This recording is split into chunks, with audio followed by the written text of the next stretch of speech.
Okay, let's go ahead and get started on our 5-day challenge. Welcome to the Homeschool Rescue Plan. This is the plan that's going to help you catch up, regain control, and restore peace to your homeschool. So, this is day one of 5 days. And today we're going to be talking about how to identify and fix learning gaps before it's too late. Okay, so here's the problem. Maybe you have said or thought one of these things. I feel like my child is behind, but I don't even know where to start in regards to fixing it. Or we jump from one curriculum to the next, hoping something will work. I have definitely been there and done that way too many times. And the third is I panic every time someone asks what grade my child is in.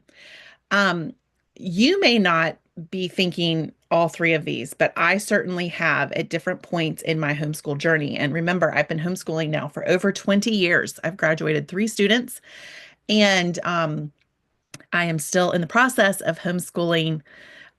Well, actively homeschooling 7 of them. I have a 10-month-old baby, so she's not really in homeschool yet, but she will be. So I still have 8 students to graduate. So I have said every one of these statements multiple times, probably even about multiple children. Okay, so if this sounds familiar, you just need to understand that you are not alone. This is actually a big part of homeschooling, but it doesn't have to be. So we're going to talk about how to fix this today. Okay, so let's talk about the truth about learning gaps. Okay, you've probably heard this term before. The things that you need to know are that most homeschool moms struggle with learning gaps. Even the most with it together homeschool moms have encountered learning gaps in their children before. Learning gaps happen when there is no clear way to measure progress. And sometimes learning gaps happen. I have found one of the ways that learning gaps happen, even when, we're being very diligent homeschool moms, is when there are curriculum changes. So that's something to be aware of as well if you're thinking about changing curriculum. But a lot of times learning gaps happen because, certain children are better at math, and then other children are better at language arts. Some children are obsessed with history, and other children just want to doodle and study art and music all day. It is actually a human inclination to focus most on what we're best at. And so, if we're not careful and if we are not being a diligent homeschool mom, um, especially if we are homeschooling multiple children, one of the ditches that we can fall into is to allow the child who is passionate about a particular subject to just go crazy in that subject and then not focus quite so much on the other subjects.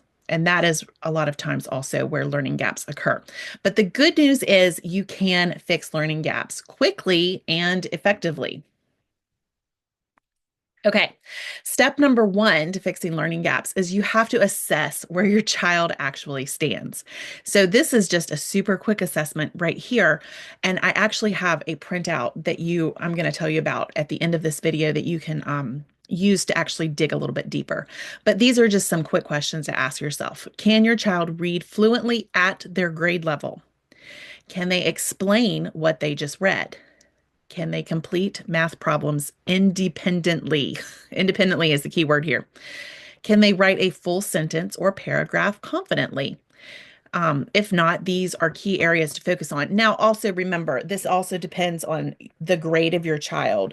If your child is in first grade, of course, they're not going to necessarily be writing a paragraph independently, confidently. And also, if they're in first grade, um, math problems might be a little bit tricky independently too. All of this is based on, where they should be, but this is just a good place to get started. Okay, step number two, pinpoint specific weak spots. Okay, so we need to be specific here because that's actually what's going to help us fix this. So you're not just going to say, my child is bad at math. You need to be specific. Okay. So a vague comment would be something along the lines of, my child can't do multiplication. A specific comment would be, my child struggles with multiplying double-digit numbers. Okay, so do you see how much more specific that is? It's not the actual multiplication that is stumping him, it's the process of multiplying double-digit numbers. The more specific you are, the easier it is going to be to fix the problem. So we need to get very granular here about where the problem begins so that we can, easily catch up. The more specific we are, the easier our time will be, and we won't be going over material that your child already does know and then frustrating your child. Step number 3 is to create a simple fix-it plan. So we want to have some focused learning blocks. Okay. Now, what this means is you're going to choose one skill at a time. So let's say your child actually has several learning gaps, which is not all that uncommon.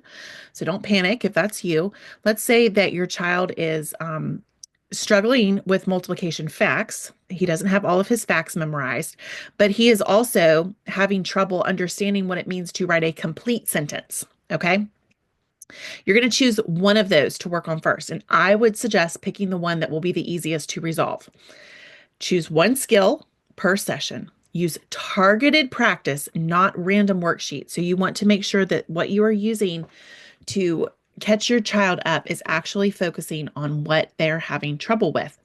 And you want to keep your sessions short.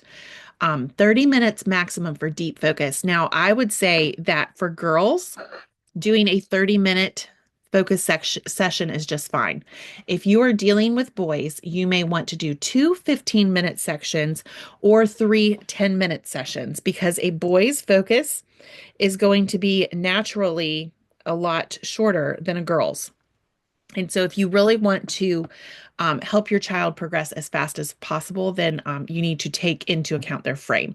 Also, if you have a girl that is struggling to focus, I would break it down for her as well. These are not hard and fast rules. Okay, so fixing these gaps, though, does not need to take months. It can be done in weeks, but if it's going to be done in weeks, Mom, you are going to have to be the one driving the focus here. Okay, so the key to catching up quickly. The biggest mistakes that mom makes is trying to do too much at once. You really, truly do need to focus on one gap at a time. And like I said during the last slide, I would suggest using a gap snowball. So I'm sure you've heard of Dave Ramsey's debt snowball. It's the same process here. We're just focusing on learning gaps instead of debt. So you're going to pick your smallest gap, the one that will be easier for your child to close, and you're going to start with that one, and you're going to slowly build. Okay, so that's how I would give your child some wins. Your child needs some wins. It's going to motivate him to keep pressing and keep working. So that's how I would do that. You're going to use short daily practices, and then you're going to measure progress weekly and not daily. Okay, so do a quick assessment on Monday so that you know exactly where you are. And then on Friday, you're going to do a follow-up assessment so you can see how much progress was gained. This method works even for kids who are way behind. It just takes a little bit longer, but it still works. This is a very solid method of catching kids up. Okay, so I want you to take action today. This is what I want you to do. Step 1, download my quick homeschool progress assessment worksheet, which can be found underneath this video. This is what is going to help you. You're going to do this for each of your children. Even if you don't necessarily think your child might have learning gaps, just go ahead and fill it out so that we can be thorough here. You want to know what you're dealing with. So fill out that worksheet, that assessment. You're going to identify 2 learning gaps to focus on this week. Okay, so pick the easiest one first, and hopefully you can close that and then start working on that next one. Or if you want to just stick to one at a time, pick one per child, obviously, that type of thing. But figure out where you're going to start. And then I want you to go ahead and start with 15 to 30 minutes a day of targeted skill building. And if you need some ideas on where to start with that, I have some ideas that I can give you.